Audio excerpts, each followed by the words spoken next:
Ladies and gentlemen, very happy to bring on the show, host of the Pushback Show on the Gray Zone News and writer for the Gray Zone, and puppet of Putin. Ladies and gentlemen, let's bring to the show Aaron Maté. Aaron, great to have you on the show, my friend.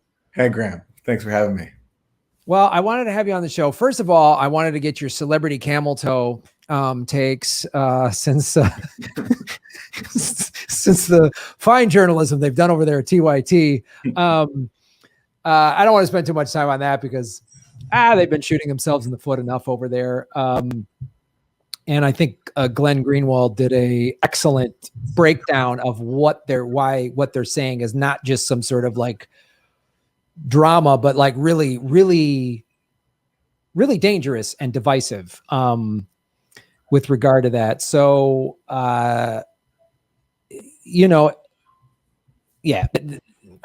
it's just so insane. We live in a crazy world, and everyone, you've just been smeared as you're just called the Russian puppet, and everybody that just is glossed over, which is it's so crazy dangerous. But well, look, let me say, I have to admit that for me, this dumb experience with him has been, me personally, has been a net positive, because although, it's not nice to be slandered, it did bring attention to a really important story that I've been covering for 2 years, and that the media and even people on the progressive left have done a lot of work to ignore, which is the OPCW whistleblower story. This cover-up at the OPCW of an investigation that found no evidence of a chemical weapons attack. And the whistleblowers who challenged that have been heroic in trying to bring their suppressed findings to light, to show that the OPCW has been used as a tool for U.S. warfare on Syria, and that, one of these key allegations used to justify warfare on Syria and sanctions on Syria was a lie. So I've been on this story for 2 years, and it's been amazing to see just how hard my media colleagues, with some brave exceptions, have worked to ignore this story.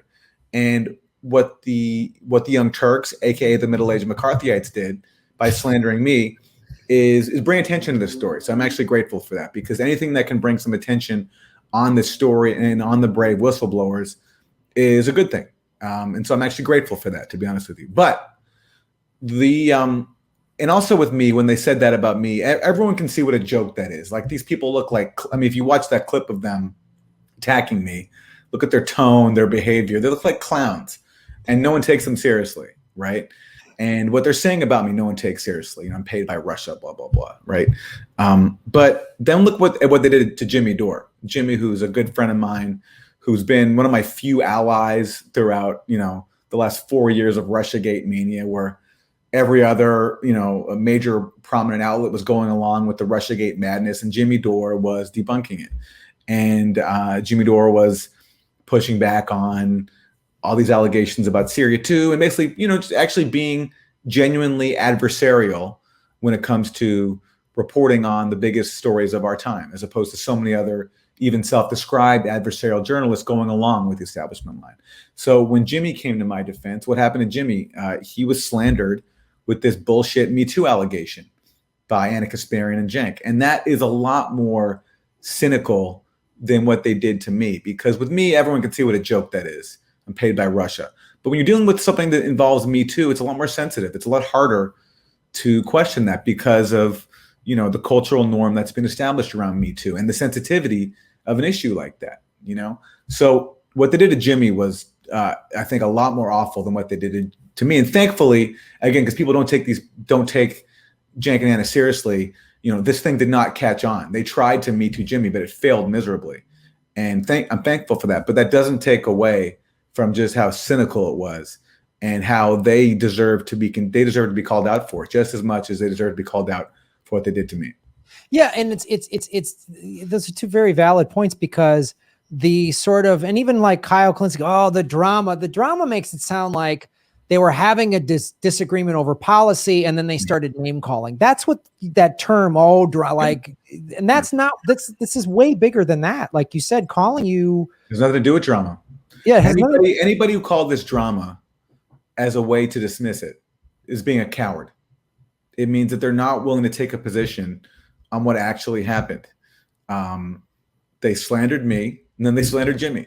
And if you want to belittle that and dismiss that as drama, then you're basically taking the side of the slanderers, because you're saying that, us defending ourselves against slander for the crime of committing anti-establishment journalism. That's what I was doing with Syria. That's what Jimmy was supporting me on.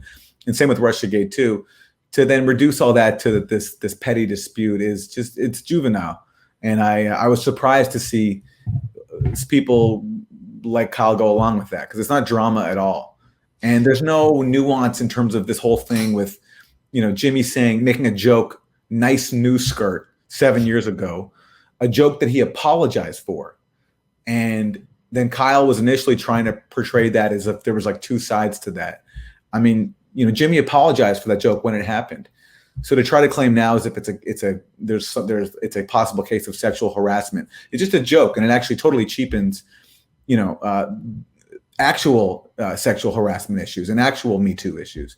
And I was sorry to see people either fall for that or try to dismiss our efforts to defend ourselves from that as drama. It was disappointing, but it's a window into, when you actually take adversarial stances on issues where there are career consequences. And though, Syria is a touchy subject. In 20 years, 30 years, we'll be able to talk about Syria, no problem, But right now, because of the level of propaganda that we've gotten around it, it's not safe yet, career-wise, to speak the truth about it.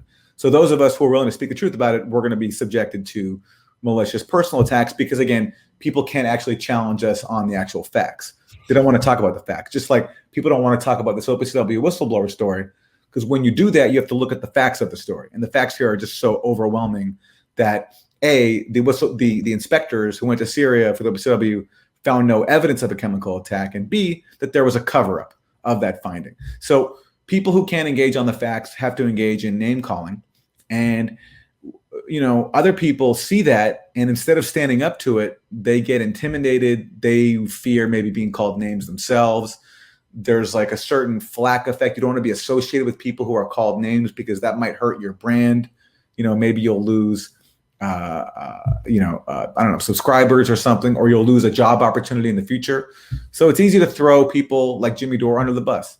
But, that's not what I'm about. And that's why it's important to stand up to it. And, people have written to me asking me to stop talking about it. But as long as Jimmy is being attacked for defending me and for defending genuine anti-establishment journalism, why should we stop talking about it? We should defend ourselves against it and call out those who are perpetrating it and who are trying to pretend that it's not a big deal. Yeah. I mean, Kyle's reaction really shows you how dangerous the weaponizing Me Too really is, because he's like, him and Crystal clearly had, I don't know for certain, but just based on their texts and everything, when they didn't want to have Jimmy on their show, they clearly were like, we don't want to get tangled in some Me Too thing.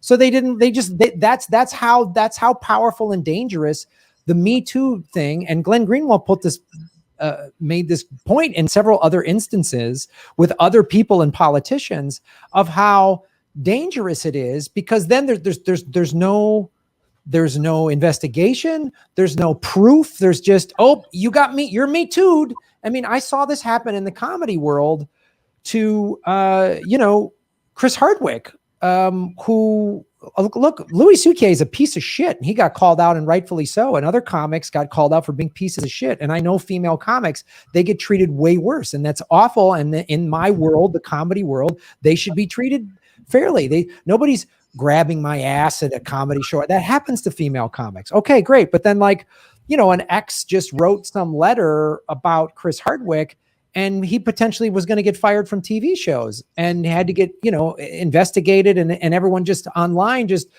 Chris Hardwick's another Me Too guy. And just, that's how quickly that fire can spread. And it needs to be investigated on a case by case basis. And so for Kyle to do that, and Crystal, they just seem like weak opportunists to me that don't. It was really lame. Kyle said that because Jimmy said that Anna dressed inappropriately, that he wanted, that if that was like his sister or something, he would have wanted to beat Jimmy up. Like, Really? Because he said the word inappropriate? Like, you know, you can object to the joke, but it's like, I just felt as if there was this like, I don't know, for whatever reason, whether it's personal friendships or people perceive the Young Turks as having some cachet. I don't know, but there was this like, to me, it all comes back to the power dynamic. Someone like Jimmy or I don't offer people very much in terms of career incentives. You know, if you defend us, you're not going to advance at all. You know what I mean? But so the reason to defend us is if you actually maybe have some principles, not because we offer you anything. But I just think because we don't offer people very much power-wise, there was just easier to try to find some nuance or like both sides in this thing, when really it was just a joke. It was a cynical weaponization of Me Too when the facts are totally agreed on, where Jimmy said, you know, nice new skirt 7 years ago and apologized for it at the time. And actually, then she invited him to his wedding. I mean, like, she invited his wedding, and she was his boss, and there was never an issue. And by the way, also, you know what's funny? When I say the facts are agreed on, that's actually not true, because if you look at the way Cenk and Anna now tell the story, now they tell different stories. Cenk says that Jimmy says nice new skirt, and then he looked up her skirt. Anna doesn't say that he looked up her skirt, and Anna says that Jimmy said nice legs. So actually, their stories don't even match because they're such bad liars. And that makes sense because this whole thing started with them lying about me. So of course they're going to continue to double down on lies, and of course they're going to get caught lying more and more. As you know, they also got caught. Cenk was saying that Jimmy was Cenk called Jimmy a liar, right? And his only example for that was that he said that Jimmy said that Cenk wanted to bomb Syria, and Cenk was like, "That's a preposterous lie." Well, there's video of Cenk wanting to calling for bombing Syria. So again, these people are just like, they're shameless liars and they're bad liars. They don't even remember that there's evidence out there undermining their lives, because that's what narcissists do. They just lie reflexively and don't think about the consequences. And it wouldn't matter if it was just them, because that's just their problem, whatever. But the fact that it gets kind of this pass in media, and that people even try to find ways to like blame both sides. Like Kyle had this percentage, like he's like, I'm 15% with the Young Turks and 85% with Jimmy. Like, no, man, like, sorry, like there's no, yeah. The biggest mistake Jimmy made was assuming that Cenk, Anna, and Kyle were his actual friends. I mean, I've known Jimmy for 25 years. I met him in Chicago doing comedy, and when I called him last week, I was like, "What the fuck?" And we had this long conversation about it, man. And he was like, "Yeah," and I was like, "Kyle's a weasel. He's a worm." And he goes, "Yeah, I thought these people were my friends." I go, "Because this is the other thing too. Like, this is just fucking friendship. If I had a problem with Jimmy Dore, I'm going to call my friend Jimmy Dore up. I'm not going to send him some bullshit text 2.5 hours later. I'm going to go, "Hey, Jimmy, what the fuck's going on?" Like, that's how I would deal with my friend Jimmy Dore, is I would call him up and go, "Dude, what?" And we would iron it out. Kyle, clearly, I mean, half of Kyle's videos, it sounds like he's just trying to be on MSNBC anyway. He's just like, you know, look, I don't want to say that because I don't watch enough of his stuff to say that. And for what I've seen of Kyle, I think I've agreed with generally, you know, so I don't know. I don't want to make, I don't know. I mean, like, maybe, you know, I have no idea, but what I know is that me and Jimmy Dore don't offer people anything career-wise. What we offer people is the work we do. And the question is, are we factual or not? Are we on the right side or not? I think we are. And I think that we've been repeatedly vindicated by, you know, how things have gone, especially with Russiagate. But the thing is, unfortunately, in media, that doesn't matter. It doesn't matter. That's not the only thing. It's not just whether you're factual, whether you're on the side of justice, whether you're doing it for the right reasons. What also matters is whether you offer people something career-wise. And there's nothing to be gained career-wise from defending me or Jimmy Dore, especially when something like Syria is involved. Well, yes, I agree with you up to a point, but then part of the thing too is Jimmy has offered people, because look, man, I've known Jimmy for a long time, and I came on his show right after the 2016 election. He had 150,000 subscribers, and that's when he's like, "Graham, you should start doing a show." He encouraged me to do it because I lost my house and all this stuff. And now he's got 900,000 subscribers. So look, more than that, if YouTube wasn't suppressing. Oh, good. Yeah, of course. He would have 1.5 million, and I would have probably 200,000 subscribers instead of the 78,000 that they're holding me at since I've been demonetized for 6 months. And so, look, the thing that pisses me off is he's helped a lot. I mean, he didn't make Kyle Kulinski. Kyle's done his own show, and yeah, whatever. But he's helped. Kyle coming on Jimmy's show absolutely helps. Jimmy Dore being the number one reason, aggressive progressives was like the number one reason people were buying TYT subscriptions. That's why they kept Jimmy Dore around. You're right. And I mean, he's had AOC on his show. He's helped people. He's elevated people. And he's just about the truth, whether you agree with him or not. He's about the truth. And then these people, because I see this in show business, they're just fucking trade ups, man. They're like, I'm gonna ride Jimmy's. And then when it's convenient to bail on him, or it's you know what? Gee, if I don't 100% go on Jimmy's side, then I keep my toe in the TYT waters. Maybe they'll hire. Maybe I'll. Because look, man. Isn't Kalinske under TYT's banner? I mean, like, I don't even know about that. I mean, I heard people say that, but I don't know. Look, you know what?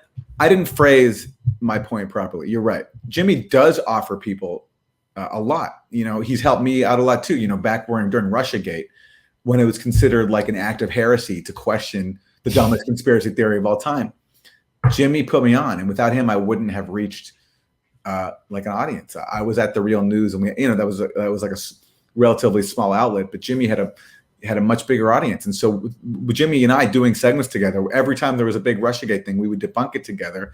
And through that, you know, we reached a lot of people. So I owe Jimmy a lot. I guess what I meant to say is, if you're looking to advance in the, you know, narrow confines of like the more establishment lefty media world, then people like Jimmy Dore and I are not going to offer you very much. That's what I meant. You know, not that we don't offer anything, of course, but I mean, from a cynical power calculation. That's what I'm saying.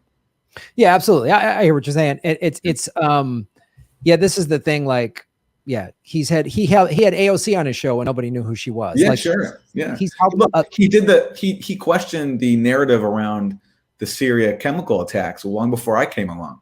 I came along, you know, because he had the freedom to do that. He had the freedom to do that, working outside of the official kind of journalistic media space, because on some issues there are just such deep red lines that you don't even think about it, but you know that if you question it, you're going to get attacked and smeared, and so you just decide it's not worth it. But because Jimmy doesn't exist in that world, he has the freedom to just follow the facts. And in the case of Syria and the OPC and these alleged chemical attacks, it's paid off because he's been vindicated. And I'll say too, you know, there are journalists who he's elevated who have also been complaining about, you know, this whole thing and dismissing it as drama. And that's also disappointing, is because Jimmy also elevated their stories and their voices when no one else is paying attention to them. It's amazing how easy it is to throw someone under the bus. It's really, really, really amazing. And it goes, you know, to comedy. I know it's there in journalism too. Yeah, it's nuts. I mean, and the whole, and then we're going to move on to the specifics of what's going on in Syria. But like the whole nice news skirt, you know, Jim, I would be on aggressive progressives all the time. And if I showed up in like tight leather rock and roll pants, like some hipster on Melrose Avenue, and an open collared shirt like this, and I bent over and everyone saw my crack, and Jimmy said, "Nice news pants, Graham," I wouldn't then 7 years later go, "Jimmy sexually harassed me." And I'm tired of it. Look, you know, I worked at Democracy Now! For over 10 years, and I would never, ever comment on anyone else's appearance, you know, or like style of dress, like especially a woman's, because that's the culture at Democracy Now!, you know, and that's, but at the Young Turks, where like contemporaneously, Cenk and Anna were trying to become the Howard Stern show. They're doing segments about Spot the Camel Toe. They're talking about Britney Spears's genitals and posting pictures of her vagina online. I mean, it's a completely different culture. So to try to for Cenk and Anna to try to pretend now as if they, you know, oppose misogyny and and as if they're like, as if Cenk is an ally, Cenk a guy who, like, you know, the organization he founded had to renounce him. Bernie Sanders had to renounce his endorsement because of all the bigoted, misogynistic things that Cenk has said. For them to try to pose as like, you know, Me Too champions is just, it makes it all the more of a joke, given their own expressed views and just shitty juvenile segments that they used to do. Yeah. Not to mention, and he wants to jerk off a horse or whatever, that legislation like that. That's solid journalism that he wants to do. No. Not to mention, and a Kasparian, an Armenian, working at a place called the Young Turks, which is like a Jewish person working at like the Gestapo network. He used to denounce the Armenian genocide and then gave some sort of milk toast. Oh, I guess I've changed. Like, shut, man, their whole thing is opportunist. Look, if they thought they're going to get clicks off of this, they thought they're going to win off of this. They thought they're just going to chase the clicks wherever they go. They got the $20 million that said move to the center, and that's what they've been doing. And Jimmy's called them out, and you've called them out, and they can't handle it. And like any good neoliberal, they always go into ridiculous smears. Like, you're paid by the Russians. Where's their evidence? Show me their evidence. Oh, they don't have it because they're too busy jumping from that ridiculous claim to a Me Too claim or whatever. They have no evidence on any of this. And it's dangerous what they're doing. When you have 5.1 million subscribers and you claim to be the sort of, the lefty indie media place, you're actually doing dangerous stuff, and they're fracturing the left. That's what. Yeah. And also, you know what? Like, imagine if someone else comes along who does an important story, challenging the establishment narrative on Syria or any other target of U.S. hegemony, right? What's to stop people like the middle-aged McCarthyites from smearing them next time that they're paid by Russia, So it's not just about Jimmy and I, it's also about just stopping this kind of repulsive behavior. Because look, it's, for Jimmy and I, like we have an audience, both of us, so we can defend ourselves and people can support us. But people with less resources, less of an audience, might be more vulnerable to an attack like that. So to prevent that playbook from being entrenched, we got to call it out. And I'm happy we did. And on the plus side, I think they've been sufficiently embarrassed. I mean, they haven't they've been, they haven't apologized, but that's not for a lack of outrage from, I think, their audience and from people in general. I mean, they look pretty ridiculous. They haven't apologized because they're just stubborn and their brains don't work that way. But I'm glad we've called it out. And as long as they continue, we'll keep responding. Their audience, their own audience has turned on them. I mean, the comment section, the dislikes, you see that in YouTube. That happened to Kyle as well. Those two videos he did, his own audience ratioed him, and his own audience wrote very articulate things in the comment section, like, dude, you're wrong. Here's why. So that's good. That's good to see some like people. Well, that's the thing about this like indie media lefty space is the people, if you're going to watch this show or Jimmy's show or Kyle or whatever, you're here because you're being fed bullshit at the corporate media. So when someone who's purporting to be like being honest with you is bullshitting you, it's really obvious, and your audience will do that. So like, it's one thing. I've had my audience disagree with me about stuff, and hey, that's fine. I'm not certain things I'm not changing my opinion on. That's fine.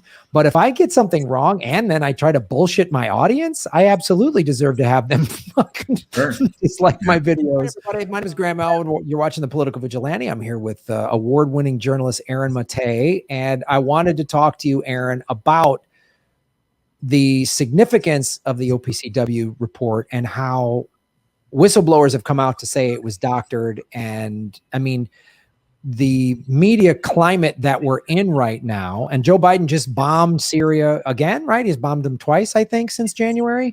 And in addition to increasing the ICE budget to more than Trump. So he's so much different than Trump. It's so great to dance in the streets for this idiot. The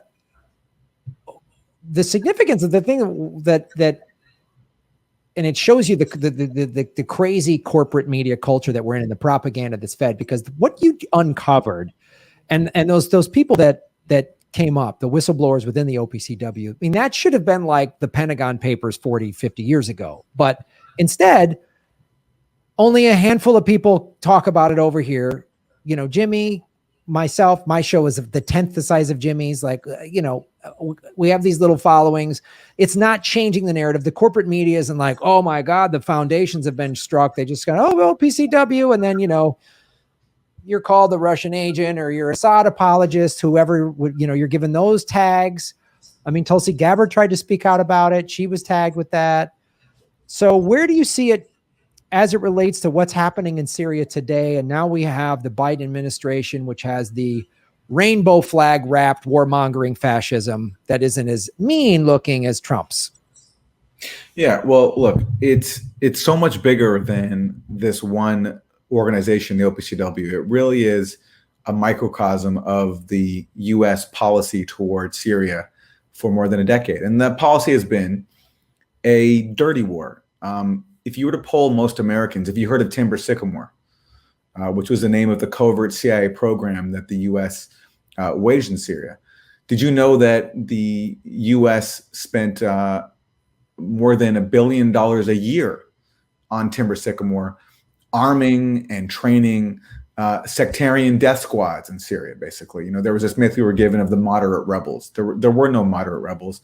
We were funding sectarian death squads with a very extremist interpretation of Sunni Islam, who were, in the words of Robert F. Worth, who was one of the few honest journalists in the mainstream to cover Syria. He's works for the New York Times.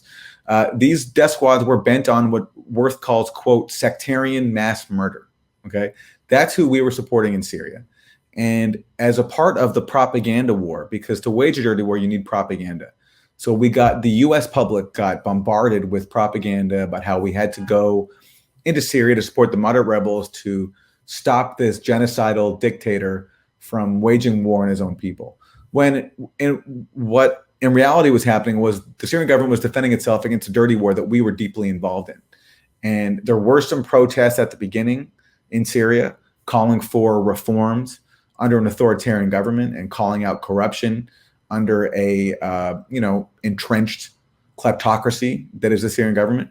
But those pro-reformist demonstrations in the media narrative got completely conflated with an armed dirty war that we were critical in arming pretty much from the start. As early as late 2011, the U.S. was helping to move weapons from Libya into Syria. And they were using the same playbook as other dirty wars, like in Nicaragua in the 1980s, when Reagan got caught arming the Contras to destroy Nicaragua to take down the Sandinista movement. The U.S. basically turned to Saudi Arabia, the great beacon of democracy, Saudi Arabia, and asked them to fund it so they can get around Congress. And that's what happened in Nicaragua, and that's what the U.S. did in Syria too. So Saudi Arabia officially helped pay for a lot of the weapons that the U.S. sent to Syria, but this was a U.S. program. And look, nobody explained it better than Joe Biden, who said that our allies sent tens of thousands of weapons and fighters into Syria, and the beneficiaries were al-Nusra and al-Qaeda, which is pretty much the same thing. And Joe Biden said that when he was vice president. He had to apologize for saying it, not because he got anything wrong, but because it offended, Turkey, Qatar, and Saudi Arabia. And of course, Biden left out the critical U.S. role in that. So that's been, what the U.S. was actually doing. And as a part of this, to justify this whole thing and to whitewash the reality, you've had these claims of chemical weapons attacks by Syria. And the first alleged chemical attack by Syria came after Obama made this comment about the red line. He said, if we saw chemical weapons being moved around in Syria, that would be a red line. Now, if you look at his comments carefully, he actually was talking about both sides. He was talking about both, the quote unquote rebels and also the government. But this widely got interpreted to mean if the Syrian government uses chemical weapons, that's a red line. And there's a great article by Charles Glass in Harper's Magazine a few years ago about Syria.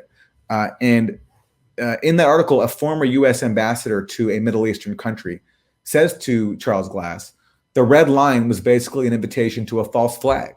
Because if you're the insurgents in Syria and you want to bring the U.S.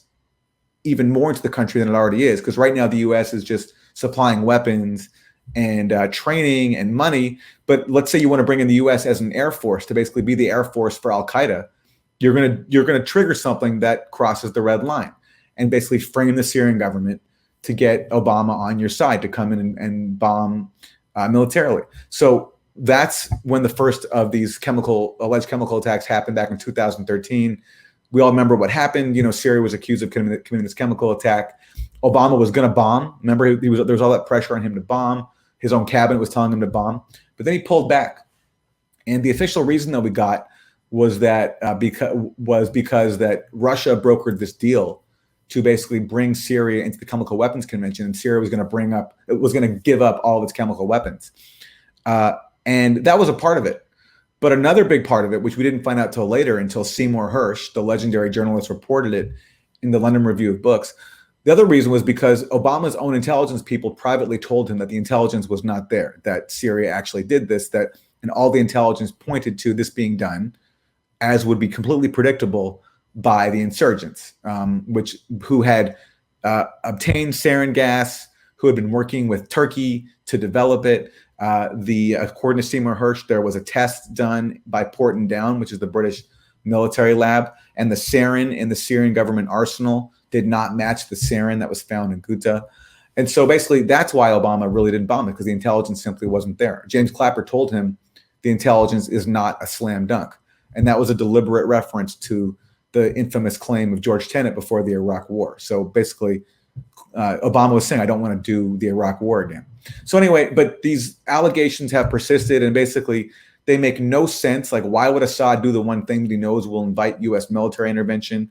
Why would he always use chemical weapons, never against the insurgents? Have you noticed that the insurgents never get hit in these supposed Assad chemical attacks? It's always innocent civilians. Like, why would Assad militarily do that? And why would he always do that when he's on the brink of winning these towns, like was the case in Duma in April 2018? Assad was on the brink of retaking Duma from an extremist militia called Jaish al-Islam, when all of a sudden this alleged chemical attack happened.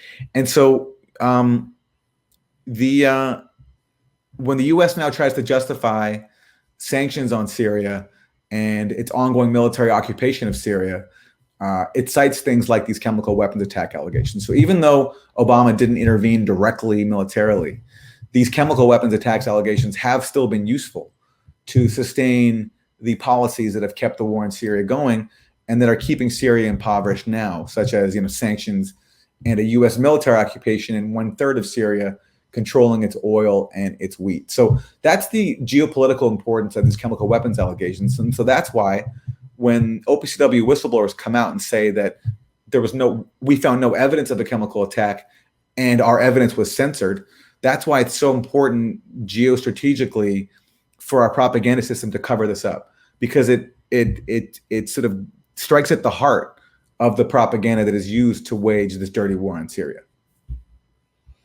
Yeah, it just seems very, that's, I'm glad how you spell that out for everybody, how the propaganda war, and it really too, it shows the insanity of, we back basically Al-Qaeda, and in some cases ISIS, who I thought they were the big enemy in the global war on terror, but now it's okay to back them against Syria, and it's just justifying, it's more insanity, and then it's fed, it's fed to the American people. And like, I'll talk to some like buddy of mine who just is like married with kids in the suburbs, and I remember when Trump bombed Syria in his first, like that seems like a rite of passage for a new president, is you got to bomb Syria. And then Fareed Zakaria says you become president today or whatever. When he did his first bombing in whatever it was, April of 2017, a friend of mine hate Trump, doesn't like him, but said to me, and I would always sort of talk to him and a handful of others, not to argue with them, but to just see how the propaganda is working. Like what this is someone who watches CNN and MSNBC and thinks they're informed, right? And Fox is the crazy propaganda, but these people, they're not great, but they're better. And he said, well, Trump just bombed Syria. He ran on an anti-interventionist campaign. He goes, yeah, but he had to because of the chemical weapons. I mean, they use chemical weapons against kids. And I'm like, wow, that's how quickly it is. That's how quickly Americans are propagandized into thinking a guy that is does not like Trump, hated him, voted against him twice. But when it comes to war, Americans have been so propagandized. Since Biden's been sworn in, I've taken more shit from liberals who are justifying Biden's actions of war, because it's, war's okay when the Democrats do it, I guess, if you're a liberal. And it just seems like it's so sophisticated. And as somebody that's in this every day, I mean, you saw how sophisticated it was. And that's not just the news media. I always talk about the entertainment, the industry is owned by the same 5 companies that they own. So when Stephen Colbert has Tulsi Gabbard on his show and literally repeats State Department talking points in a goddamn late night comedy show, you see how pervasive this is. Yep. And and then, the Clinton, they can, Tulsi calls Hillary a warmonger. And again, the Clinton media machine snaps into place. Yeah. And all of this happens. So how are you seeing like these lies that have been happening and this war propaganda since Obama, probably before then, probably when Bush was in office, they've been lining up for this because it's all about this pipeline, apparently. How do you sift through this, and how do you get people to wake up to this fact when it's so sophisticated, the level of propaganda that Americans are fed? Yeah, look, it's a challenge. Because we live in the heart of the empire, and because, these policies can only be carried out by duping the public and going along with them, we're just bombarded with propaganda. So it's a challenge. I mean, all we can do is just do our best to speak the truth and not be intimidated by smear artists. But it's a challenge. And you see that, when Tulsi Gabbard, it's kind of like it's no different than like a schoolyard bully situation. Like in the case of Syria, Tulsi Gabbard was the bad example. So she had to be punished, and everyone got the message that if you went along with it, there would be an incentive. You're part of the club, basically. You're part of the cool kids. And Tulsi Gabbard, because she was speaking the truth about Syria, she was challenging the narrative used to sustain the war. She had to be made into an example, and that's why she got slandered. And a similar thing with what happens to people like Jimmy Dore or I. They can't, again, engage with us on the facts. They can't have an actual serious debate on the issues. They have to find some other way to marginalize us, to make us basically not even worth engaging with. Because if someone's paid by Russia, they're working for a dictator, you don't have to then even listen to them, because they're just like a pawn of a foreign government. They're just an agent. You don't have to even engage with them. So it's difficult. And it's weird. For a while, it was like cool to be challenging the establishment. Like culturally, there was some cachet to that, but during the Russiagate era, especially, it became all of a sudden like cool, like in the establishment's view, to like go along with the CIA. And part of that was just basically using the fear of Trump. Everyone was so afraid of Trump that basically anything presented nominally as being anti-Trump was just then worshipped and accepted. But Russiagate put it into overdrive, where it just normalized chauvinism, jingoism, and worshiping the national security state. And the impacts of that are going to be felt for a long time. It's like, like we all have liberal friends, and we all saw how the CIA and the FBI for them became heroes. And it's like they all forgot about the history of these entities. Let me say too, by the way, on a pipeline in Syria, I don't think it's actually about that. I know many people think that, but to me, Syria, basically, it's a part of the axis of resistance, which means that it's an impediment to U.S. and Israeli hegemony and violence in the region, because it's allied with Iran, it's allied with Hezbollah. So attacking Syria was a way to both take away a key ally of, these two other resistance states and groups, Iran and Hezbollah. And also, by attacking them, there was no way Iran and Hezbollah weren't going to get involved. So similar to the U.S. plan in Afghanistan in the 80s, where arming the Mujahideen brought in the Soviet Union, which then bled the Soviet Union. Attacking Syria had the same impact, where it would bleed Hezbollah and Iran, and it did. Both Hezbollah and Iran suffered a lot of losses because they got involved in Syria, because they couldn't let Syria fall to sectarian fanatics, and because that would have been a huge threat to the security of both Lebanon and to Iran. So that to me was the main goal. It was just hegemonic. I don't think I know it's a thing that people think, and I don't know the exact thinking of the planners in Washington, but that's my guess, that it was just about basically protecting hegemony, as so many policies that the U.S. does are. Right. Yeah. It is just about protecting America's power, and specifically to the Middle East and control of oil. And that's their main, that seems to be their main goal. And and they feed Americans, and they've been, really strongly for the last 20 years, since 9/11 and the Patriot Act, but even going back to the 60s and 70s and of feeding this. And that's why, going back to how the media propaganda, how effective it is. You even had that White Helmets documentary got nominated, maybe even won, I think, in the Oscars, which just means then it's so easy how liberals have been co-opted into this like pro-CIA It's war amazing. is necessary. It is amazing to me. These used to be anti-establishment, anti-war people, and I don't know how you can say you're lefty and not be anti-war. I don't. That doesn't. I don't know how you're okay with war. So I guess as we see, how the Biden administration is basically sort of continuing the policies that Obama certainly did, and even Trump to a certain extent in terms of dealing with Syria. I mean, Trump tried to pull people out of Syria and he got chastised for it, like he wasn't. And then he said, "Oh, we're just going to leave them to guard the oil," and that was like, "Oh, don't say that, Donald. Say it's about freedom and the flag, whatever, and rights and blah blah blah." How do you see this playing out? Well, basically, the U.S. strategy right now in Syria, from what I can tell, is just basically punishing the Syrian people for the fact that their government won the war, basically defeated the U.S. in the dirty war.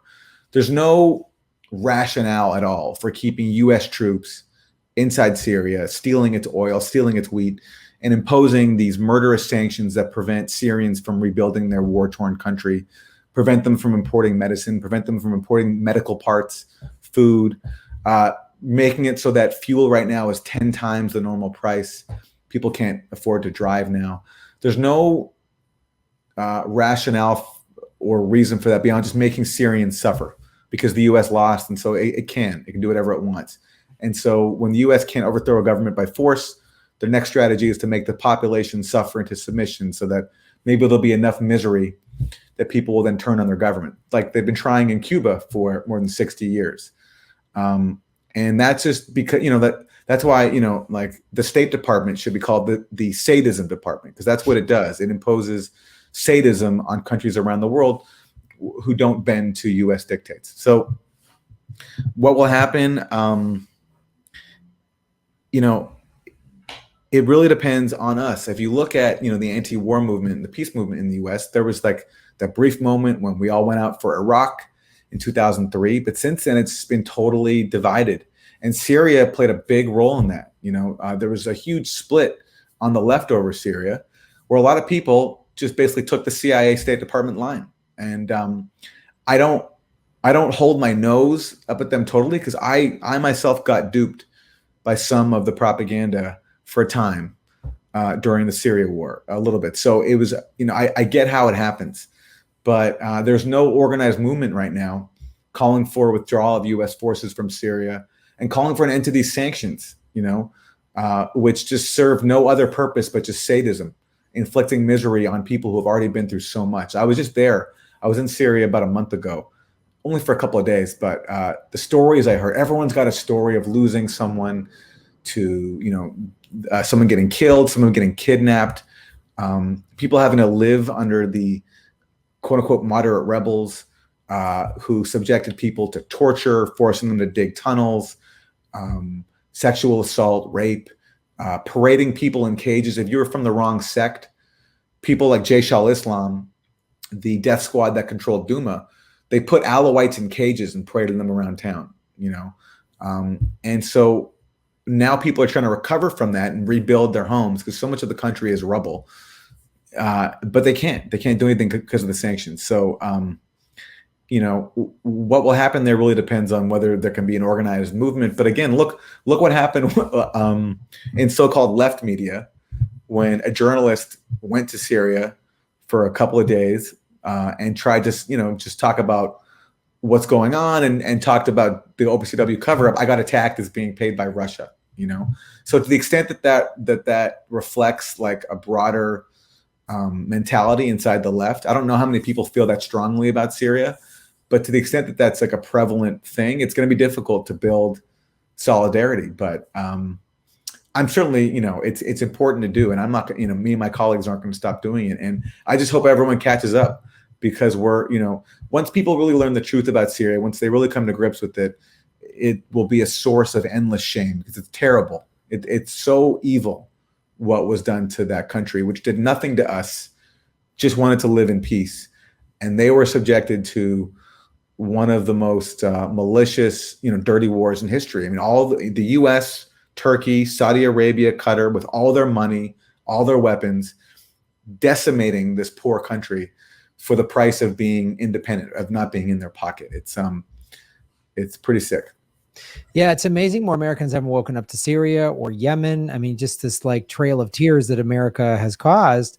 And I've never been to Syria, but I've been to Iraq and Afghanistan, and I've been in, and being in war zones, it's one of those things that it just changes you. And so how has that changed you? Had you been into sort of war-torn countries or war zones prior to this? And not really, no. I mean, I've been to the Gaza Strip, but that was in 2002, and even back then, it was really upsetting. So I can only imagine, because it's gotten so much worse since. I mean, in 2002, it wasn't under a full blockade like it's been since 2006.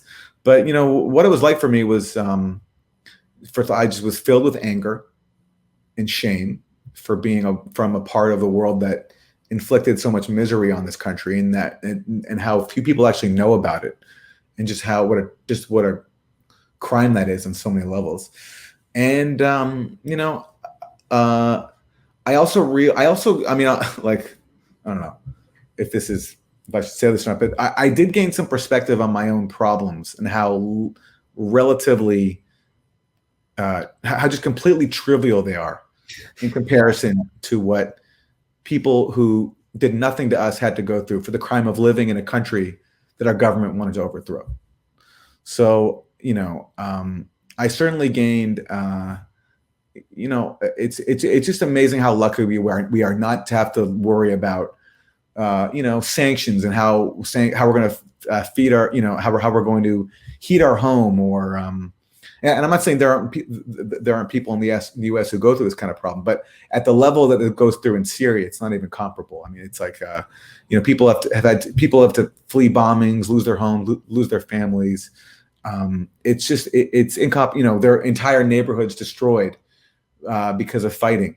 We don't have to deal with that here. America has no idea. They have no idea what a war zone is like. I went through this. I went to Afghanistan 04, 06, 07 to do comedy tours, and Iraq 07, 08, and 2011. Yeah. And I don't know what it's like to be in combat. I'll never know, but I saw some up close shit. I was on a couple helicopters that came under fire. I've had rocket attacks. I've seen bombs. I've driven through Kabul. I've fed kids through barbed wire who ran along the side of a minefield with a downed Russian MiG from the 80s in Afghanistan. Like my nieces and nephews have to deal with that. I've seen flag draped coffins. I've seen wounded soldiers. I've seen Afghani kids get operated on. I mean, I went through a similar thing. I came back and like, God, well, you start complaining about whatever, man, like, the air conditioning in your car isn't as good as it should be, or some ridiculous thing like that, Yeah. But Americans really have no idea. And even some of these people who, want the big revolution and they got their guns and they want the violent overthrow. I'm like, you don't know what living in a war zone is like. And America hasn't had to live in a war since the 1860s. That's right. Yeah. With no idea what that's like bombed out, rape, some gang just takes over your neighborhood because there's no more authority in it. Guess what they're going to do? There's going to be rapes. There's going to be fucking public executions. There's going to be mayhem. Yeah. And Americans who are all like, want to get their Second Amendment revolution going. I'm like, okay, man, I hope you understand what hell on earth is like, because that's living it is. Exactly. And we decide that we can choose that for other people. Right. Other people who've no Syrian voted for Joe Biden or for Donald Trump or for Barack Obama or for the dictatorships of Qatar and Saudi Arabia. But yet all these leaders decided that they have the right to flood Syria with weapons and fighters, even though no Syrian voted for them. And when they do so, they claim that they're trying to bring democracy to Syria. What they're actually bringing is the most extreme form of authoritarianism that you can think of, which is that, not just am I going to impose policies on my own people, I'm such an authoritarian, I'm going to impose misery on a foreign population that is beyond my borders. That's the most extreme authoritarianism I can think of. Someone that grants themselves the right to inflict misery on a country that's not even in its own territory. But we just do that without even thinking about it. It becomes we've just arrogated ourselves the right to do that to foreign populations because we're the boss, we're the mafia don. Our population has no idea about it because they've been misled, because our media doesn't tell them, our media goes along with it. You can, with Syria, there's a million examples. Like, let me give you a good one. Like, before, you were talking about how we supported ISIS, and the U.S. didn't, like, obviously directly arm ISIS, but what happened was ISIS got U.S. arms by taking them, by capturing them in Iraq and capturing them in Syria. And also, when ISIS was moving across the desert to take parts of Syria, the U.S.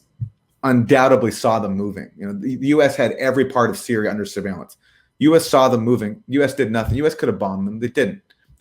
And John Kerry admitted what the game plan was. There's a leaked audio of him.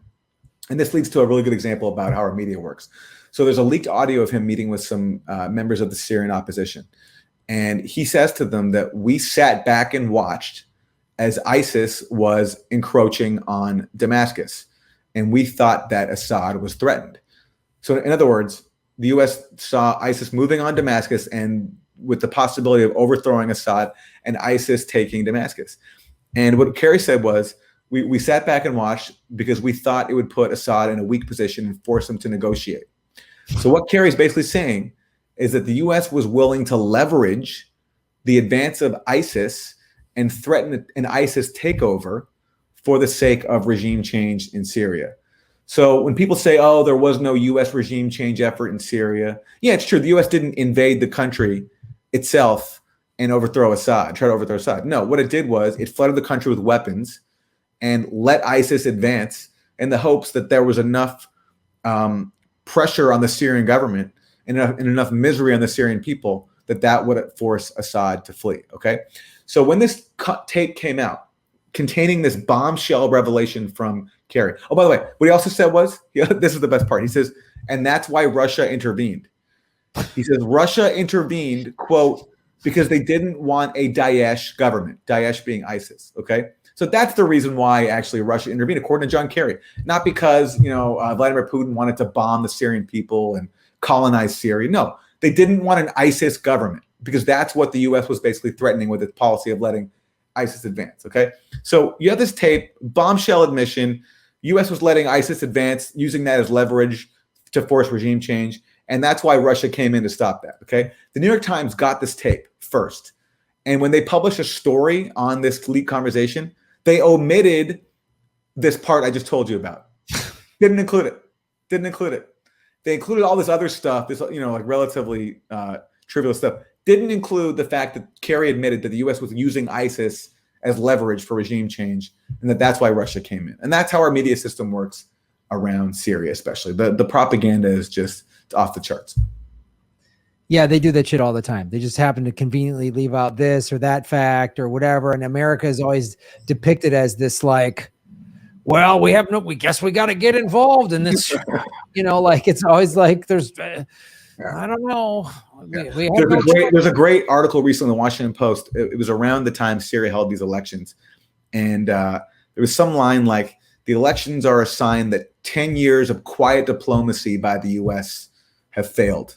Okay. So that's, according to the Washington Post, what the U.S. has done in Syria. 10 years of quiet diplomacy, not 10 years of one of the biggest covert operations in CIA history, spending billions of dollars. According to the Washington Post, actually itself, not in this article, it was $1 out of every $15 of the CIA's budget went to the dirty war in Syria. Okay. So, and also according to the Washington Post, U.S.-backed militias killed over 100,000 soldiers in Syria. But now, the Washington Post, the way they describe it, it's 10 years of quiet diplomacy. That it's amazing. It's especially amazing when media outlets are such propagandists that their own outlets contain the facts that undermine the propaganda from years prior. Well, I mean, I'm shocked that the Washington Post that is owned by Jeff Bezos, who got $600 million to hold CIA servers. I'm shocked that they would put something like that out there that's not accurate. I'm just bewildered. Yeah. And then you follow the money and you see what it's all about, and you see the corporate media, gets funding from whatever, the oil companies, the military industrial complex, and Raytheon, whatever, man. It's just like, it drives me insane. Well, Aaron, I really appreciate you taking the time to come on the show and to talk about all this stuff and really, shed light on this and a subject that is, you are one of a handful of people that are covering this. I mean, accurately. I mean, they're either, like you say, they're either it's just either full on lie propaganda nonsense, or they're just like deliberately not covering it, you know? And by the way, listen, I appreciate that, but I'm very late to the game. I didn't start talking about Syria until way too late. And a lot of people before me faced real, consequences for speaking out. Like my friend Rania Khalek was viciously attacked because long before me, she was speaking the truth and just calling out the dirty war. And it's easier for me now because the war is over. I mean, now there's sanctions, and the faction on the left that like cheerleaded for the dirty war in Syria, they're a lot less relevant than they used to be. They used to have some kind of cachet for whatever reason, but no one listens to them anymore. And also for me too, I'm focused mostly on this one story, but there are so many more scandals. I'm focused on the OPCW story, but there's so many more scandals in Syria. And I hope more people, on the left get involved in telling it. And I'm heartened to see that there are, but I also deserve no credit because I came in way too late. I mean, this should have been exposed by more people from the start, and it wasn't. And so now it's just a matter of making up for lost time. Okay, man. Well, that's cool. Yeah, we've had Rania on the show, and anyone who's been involved in getting this out there, I appreciate it. I appreciate the work you've done, and anyone who's watching my show. Some people have been watching my show for a while. Some people are new to it, so they're all new to this. There's people waking up and coming into indie media, and they're like, "Wait, what?" And it's all kind of, getting unplugged from the matrix and going, oh Jesus, and it's so the fact that you're still going with it, you're helping a lot of people wake up and get the information out, and you're doing real journalism. And in this crazy American empire that we're in, this speaking the truth and doing real journalism is ostracized. I mean, it's ostracized. You're called all kinds of crazy shit. I've been called crazy shit. And I can only imagine what you have been called. So thank you so much. And tell people where they can follow what you do and support your work. thegrayzone.com. And I have a Substack now, which is just maté.substack.com, mate.substack.com. Okay, cool. Well, Aaron, thank you so much, man, for coming on the show and talking about all this. We really appreciate it. I'm glad we finally made it happen. And I'm going to be doing a bunch of live shows with Ron Placone in September and October. So if we come by where you're at, I'd love to have you come to one of the shows. I'm in New York. I'd love to see you guys. I've seen Ron perform once, and it was awesome. I'd love to see him again. I'd love to catch your set too. So please let me know. Yeah, October 11th, we're in New York City. All right, I'll be there. Cool. There. All right, Aaron. Thank you so much, man. Thank you, Graham. Thank you. Later. Bye. Award-winning journalist Aaron Maté, ladies and gentlemen. Hit that. Hey, everybody, it's Graham Elwood. We are going on the road, Ron Placone and I, in September and October. Check grahamelwood.com for tour dates, probably coming to a city near you. A lot of these shows have sold out in the past. We haven't been on the road in a year and a half because of the pandemic. Come out and join us. The post-pandemic comedy tour. Go to grahamelwood.com for tickets. New cities being announced every day. Join us and support what we do at patreon.com/GrahamElwood and rockfin.com/GrahamElwood. Blockchain cryptocurrency platform. Thank you. You're making Gotham great again. Boom.